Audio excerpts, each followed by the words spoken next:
Bonsoir tout le monde.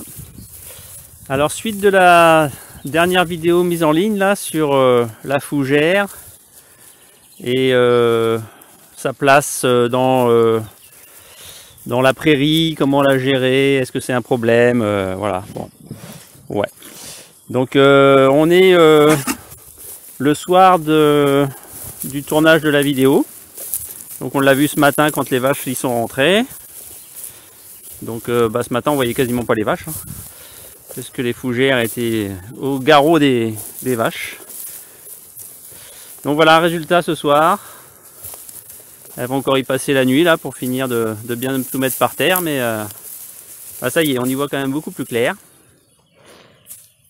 Voilà, donc elles ont fait leur travail, en mode bison, le troupeau qui passe, qui mange, qui piétine, qui redonne de la lumière au sol. Et puis du coup, nous on n'a pas à s'embêter à venir s'occuper des fougères.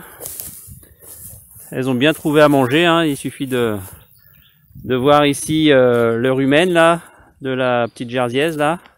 Vous voyez, c'est au niveau du triangle là, juste devant la hanche, là où j'ai mon doigt. Vous voyez que c'est super rebondi. Donc ça veut dire qu'elle a largement mangé ce qu'il lui fallait. Là, elle vient de se remplir aussi avec de l'eau, donc c'est parfait.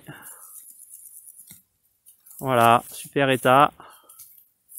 Dans une prairie qui paye pas de mine quand même, hein, parce que j'imagine qu'il y en a un paquet de paysans qui doivent se dire qu'est-ce que c'est que cette prairie pleine de fougères. Et ça n'empêche pas de nourrir des vaches. Alors bien sûr, il n'y en a pas partout sur toute la ferme, hein. Il y a des zones comme ça qui sont plus propices au développement des fougères. Donc des petits sols, pas de profondeur, du rocher qu'à fleurs. Donc là, il y a pas beaucoup de réserves en eau.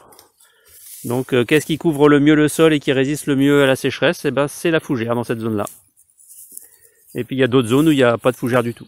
Voilà. Et nos vaches, elles s'adaptent, elles bougent, elles avancent tous les jours.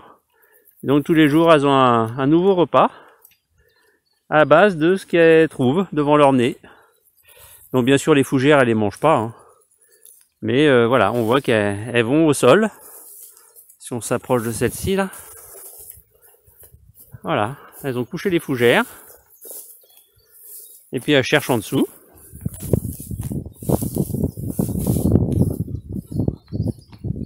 Voilà, on l'entend qui arrache, qui arrache.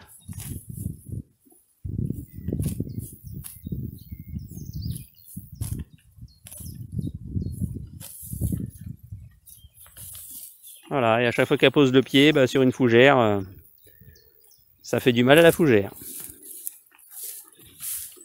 C'est bien ma belle, bon travail. Donc des bovins super efficaces sur les fougères. Ça, il n'y a pas de problème, il n'y a pas photo. C'est les plus efficaces entre les ânes et les moutons.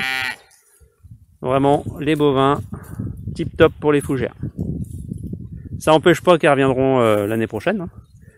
Mais pour moi, voilà, tant qu'il y a de la matière organique à mettre au sol pour constituer du sol rapidement et le protéger des grosses chaleurs, du dessèchement, ouais, la fougère, moi je pense qu'elle a son rôle à jouer. Donc je suis toujours preneur, hein, comme pour la précédente vidéo. Si vous l'avez pas vu encore, vous pouvez aller jeter un œil. On posait la problématique de la fougère. Si vous avez des expériences sur la manière dont vous gérez vous les fougères dans vos champs, en essayant de ne pas être esclave de la mécanisation, du gasoil pour faire tourner les machines pour mettre tout ça par terre, ou prendre un bâton pour les taper pour éviter qu'elles se développent. Voilà, peut-être qu'il faut qu'elles se développent, et puis ça n'empêche pas vos vaches de passer derrière, de passer dedans même, et puis de se nourrir. Comme ça, tout le monde est content. Votre sol est couvert. La faune aussi est assez contente parce que des zones comme ça, là, au printemps, pour nidifier, c'est quand même pas mal. Et puis voilà, donc les vaches passent. S'il y a du gibier, il bouge un peu plus loin, hein. Le gibier, il va peut-être bouger dans la parcelle qui va être mangée demain. Voilà, donc il a encore plusieurs jours devant lui pour se remettre à l'abri. Jusqu'à ce que ici, ça repousse un peu plus dru. Bon, allez, je vous souhaite une bonne fin de journée à tous. À bientôt.